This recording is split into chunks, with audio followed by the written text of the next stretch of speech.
Pajisjet e identifikimit biometrik janë testuar për të parë nëse janë funksionale dhe gati për zgjedhjet parlamentare të 11 majit. Në të 5225 qendrat e votimit do të vendosen pajisjet PEI, të cilat do të kryejnë identifikimin e zgjedhësve me qëllim shmangjen e votimit të dyfisht apo votimin e një zgjedhësi për dikë tjetër. Mëngjesin e 14 maj 2023, zgjedhjeve për pushtetin vendor, jo pak pajisje nuk funksionuan, por për zgjedhjet parlamentare të dy javëve të ardhshme, gjithçka duket gati.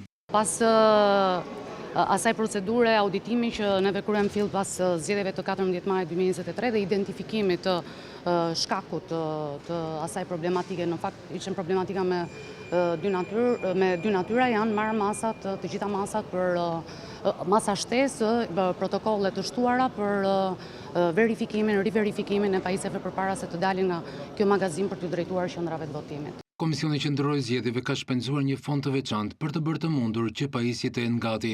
Në mos gaboj, vlera diku është tek $1.1 milion, sepse kemi pasur një update të softit, shërbime shtesë, mirëmbajtje për ato pajisje të cilat kanë rezultuar që kanë pas nevojë për mirëmbajtje, zëvendësim pjesësh. Testimit operacional do t'i nënshtrojnë gjithashtu edhe pajisjet e votimit dhe numërimin elektronik, që do të përdoren në zgjedhjet e 11 majit në qendrat e votimit të njësisë 10 të Tiranës dhe ato të Bashkisë Vorë.